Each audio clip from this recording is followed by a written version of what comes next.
আসসালামু আলাইকুম। সবাই কেমন আছেন? আশা করছি যে যেখানেই আছেন আল্লাহর রহমতে সবাই সুস্থ আছেন। আলহামদুলিল্লাহ আমরাও ভালো আছি।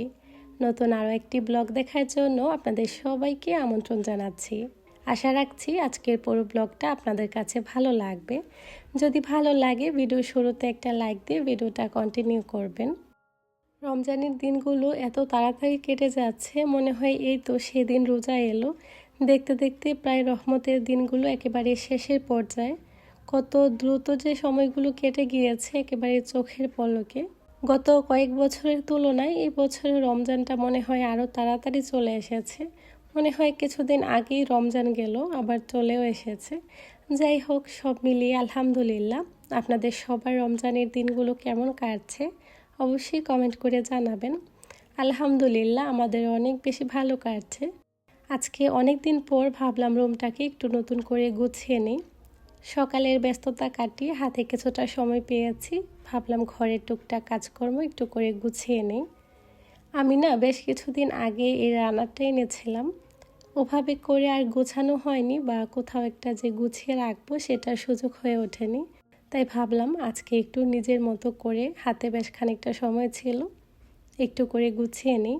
অনেক তো বাসাটাকে সাজিয়ে গুছিয়ে রাখতে ইচ্ছে করে, কিন্তু সময় স্বল্পতার কারণে, তাছাড়া বাচ্চারা টুকটাক এলোমেলো করে ফেলে, সেই ভয়ে আসলে ওরকম করে সাজাতেও ইচ্ছে করে না। তারপরেও যতটুকু রাখি, ওরা খুব যে একটা নষ্ট করে তা কিন্তু না। ওরা কিন্তু এরকমভাবে সাজিয়ে গুছিয়ে রাখলে দেখতেও বেশ পছন্দ করে। আজকে অনেক দিন পর একটু নিজের মতো করে রুমটাকে গুছিয়ে নিয়েছি। তারপর আমি চলে এসেছি ইফতার বানানোর জন্য। আজকে ইফতারে তেমন বেশি কিছু করব না। এখানে আমি পাস্তা সিদ্ধ করে নিয়েছি। রোজা এসেছে পর থেকে না আমার পাস্তা, নুডলস এই টাইপের জিনিসগুলো এখনও রান্না করা হয়নি। জুনায়েদ বলছিল ওকে যাতে আমি রান্না করে দিই। তো আজকে এখানে ভাবছি যে ইফতারে একটু করে পাস্তা রান্না করে নেব। এটার জন্য পাস্তাগুলোকে আমি আগে থেকে সিদ্ধতে বসিয়ে দিয়েছিলাম। পাস্তাগুলো সিদ্ধ হয়ে গিয়েছে, এখন পানিটা ঝরতে দিলাম। এখানে আমি টুকটাক কিছু কাজ আগে থেকে গুছিয়ে রাখি।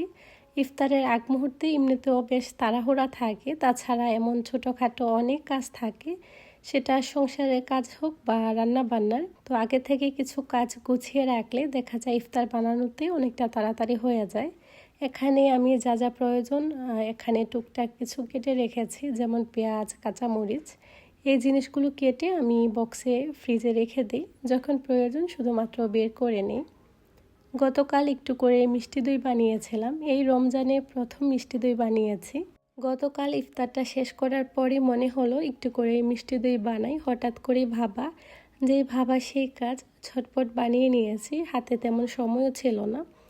দেখলাম যে বেশ ভালোই জমেছে। এভাবেই রান্নাঘরে রেখে দিয়েছিলাম সারা রাতের জন্য। সকালে দেখছি যে বেশ ভালোই হয়েছে।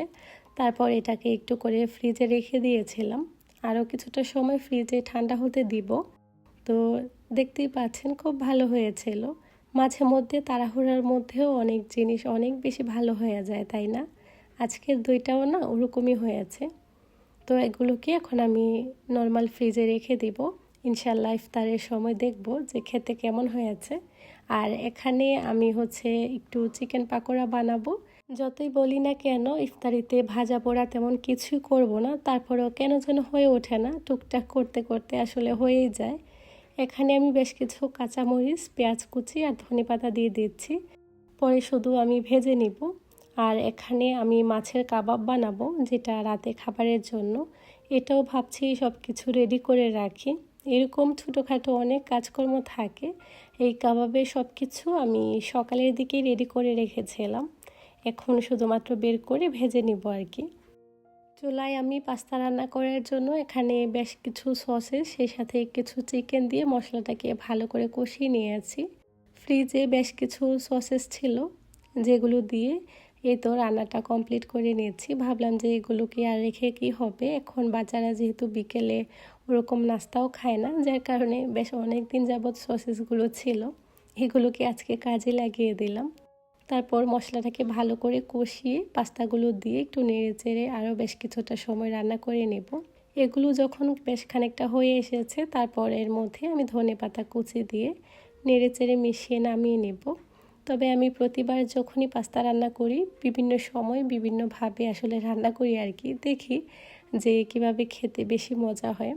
তবে রেগুলার যেভাবে রান্না করা হয় পাস্তা, আজকে ওভাবেই রান্না করেছি।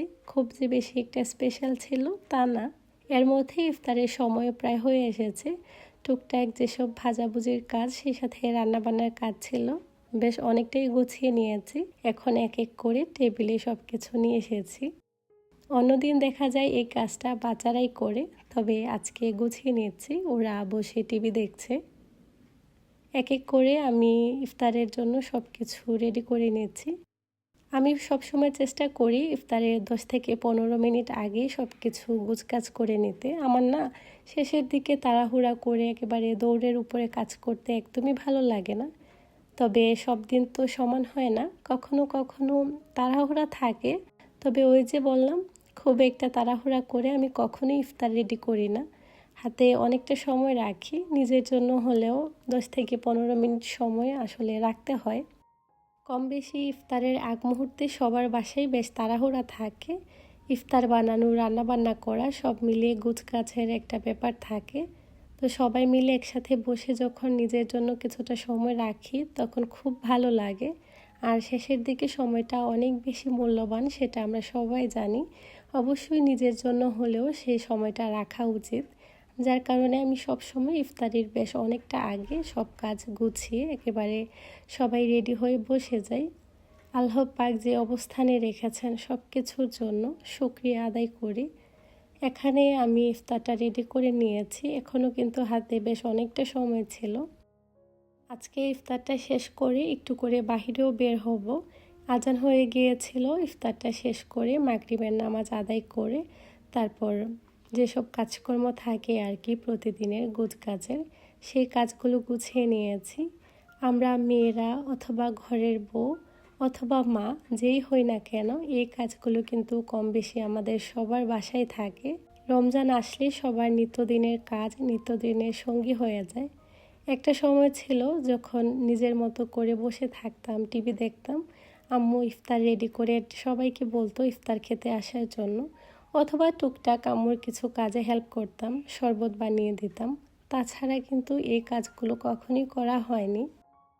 একটা মায়ের যে কতটা কষ্ট থাকে, কতটা লুকানো গল্প থাকে, কত ক্লান্তি থাকে, সেটা কখনোই উপলব্ধি করতে পারিনি। এখন যখন নিজে মা হয়েছি, এই কাজগুলো যখন আমি করছি তখন খুব ভালো করে না সেই জিনিসগুলোকে উপলব্ধি করতে পারছি, আর খুব খারাপ লাগছে। তখন যদি পারতাম মাকে অনেকটা কাজে হেল্প করতাম বা বুঝতে পারতাম, তখন তো নিজের মতো করে ঘুরতাম, আম্মু যখন খেতে আসতে বলতো খেতাম, ভালো কিছু চাইতাম। আসলে সেই সময়গুলোকে না অনেক বেশি মিস করি। বিয়ের পর তো এই সৌভাগ্য আর হয়নি যে আব্বু আম্মুর সাথে ইফতার করার। আমার বিয়ে হওয়ার বেশ কিছুদিন পরই আমি এখানে চলে আসি, খুব বেশি দিন সময় আমি পাইনি। আর একটা রমজান আমি শুধু পেয়েছিলাম, তখন জুনায়েদ অনেক বেশি ছোট ছিল। তারপর তো আমি এখানে চলে আসি, তারপর থেকে তো সেই সুযোগ আর হয়ে ওঠেনি। তাই অনেক বেশি মিস করি আসলে এই সময়টাকে। আম্মুকে যখন এখন ফোন দিই কথা বলি, বাসায় তো আর তেমন কেউ থাকে না, আমার আব্বুও থাকে না, যার কারণে আমার আম্মুকেই একা একা ইফতার করতে হয়। আমার বোন থাকে দূরে, আমি থাকি দূরে, যার কারণে ওরকম সুযোগও হয়নি কখনো। কাজ করছিলাম আর অনেক বেশি মিস করছিলাম এই সময়টাকে। আসলে আমরা যারা গৃহিণী অথবা মা, সবার সংসারে কিন্তু এ ধরনের কাজকর্ম থাকে। একেবারে ম্যাজিকের মতো দেখা যায় সব কাজ গুছিয়ে নিতে হয়।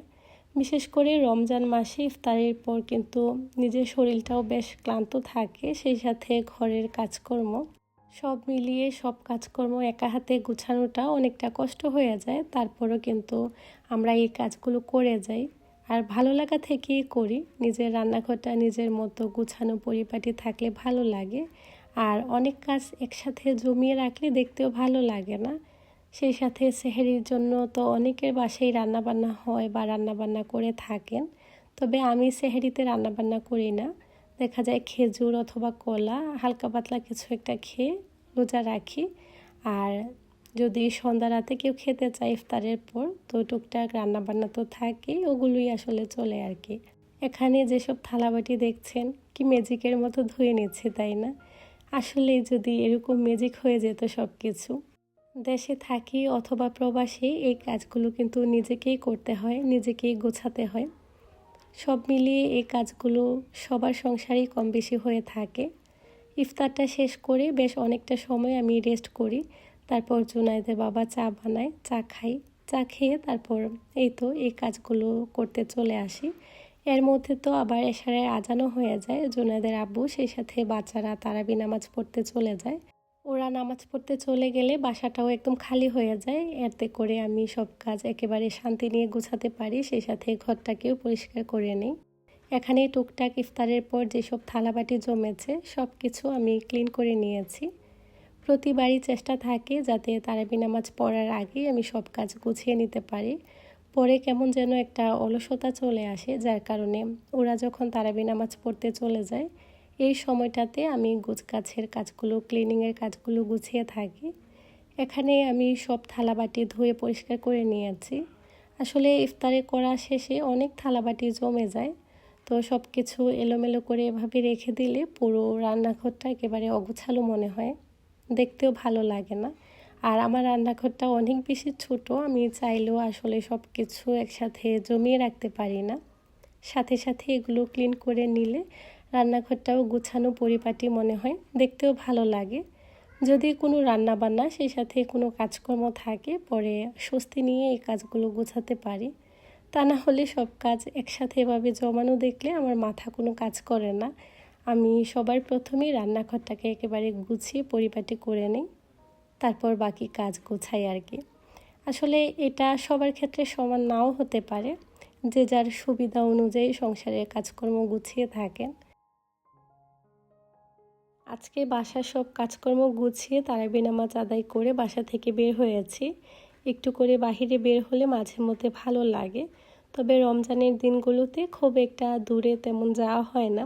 আজকে একটু সাহস করেই বের হয়েছি।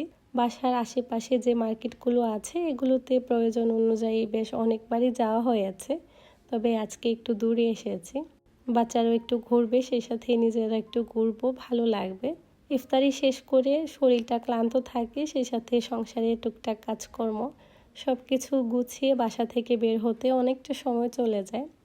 আবার এই সময়টাতে বাসা থেকে বের হলে রাস্তায় অনেকটা পরিমাণে ট্রাফিক থাকে, যেহেতু কম বেশি সবাই এই সময়টাতে বের হয়। এখন কিন্তু প্রায় 9:30টার মতো বেজে গিয়েছে আমরা যখন এখানে এসেছি। তারপরও প্রচুর পরিমাণে লাইন ছিল, এত লম্বা সিরিয়াল ছিল। তারপর একটু একটু করে এই তো মার্কেটে চলেও এসেছি। আর বাচ্চারা না মার্কেটে আসলে বেশ খুশি থাকে। আমরা এখানে বেশ কিছুটা সময় ঘোরাঘুরি করব, তারপর বাসায় চলে যাব।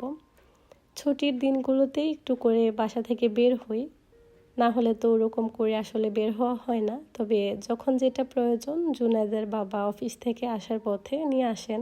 মার্কেটে আসলে বাচ্চারা এত পরিমাণে খুশি থাকে, আগে তো দেখা যেত বিকেল করে একটু বাইরে বের হতাম, এখন তো আর সেই সময়টা আর হাতে থাকে না। ওরাও বাসায় থাকে, যার কারণে ওদের কাছেও বেশ ভালো লাগছিল। তারপর আমরা সোজা চলে এসেছি আইকিয়াতে। এখানে আসলে না একটা অন্যরকম ভালো লাগা কাজ করে, এত সুন্দর করে চারপাশ সাজানো থাকে। তো এখানে কিছু সময় ঘোরাফেরা করেছি। আর ঘুরতে আসলে যা হয় আর কি, দেখলে কিছু একটা ভালো লেগে যায়, নিতে ইচ্ছে করে। তো এখানে দেখলাম যে অনেক সুন্দর সুন্দর সিরামিকের বেশ কিছু আইটেম ছিল। সব কিছু ঘুরলাম, টুকটাক খাবার দাবার খেয়ে তারপর আমরা এখান থেকে যাব। তাছাড়া এখানে আসলে প্রতিবার একটু করে ঘুরে যাই, দেখি যে নতুন কি এসেছে বা কি এলো, এটাই দেখার জন্য আসা আর কি। তো ঘুরতে ঘুরতে আমরা এখান থেকে কেনাকাটা করে নিয়েছি। এই তো বললাম যে আসলেই তো টুকটাক কিছু নিতে হয়। তো জুনায়েদের বাবা বিল পে করে আমাদের জন্য এখানে টুকটাক কিছু স্ন্যাক নিয়ে এসেছিল। সারাদিন এত ব্যস্ততার মধ্যে কাটে, তারপরও মাঝে মধ্যে একটু বাহিরে বের হলে খুব ভালো লাগে। যখনই বাচ্চাদেরকে নিয়ে বাসা থেকে বের হই কিছু না কিছু তো খাওয়াই হয়। আর আইকিয়াতে আসলে না এখানের সব ধরনের খাবার আমার কাছে খুবই ভালো লাগে, প্রতিবারই এক একটা ট্রাই করি।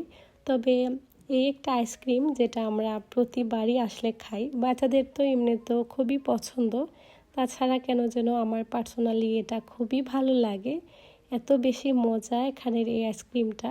আমি তো যখনই আসি একটা বা দুইটা আমার খাওয়াই হয়। বাচ্চারা বেশ মজা করে খায়। তো আমরা বেশ কিছু সময় এখানে বসে গল্প করছিলাম, সেই সাথে টুকটাক কিছু খাবার দাবারও খেয়ে নিয়েছি।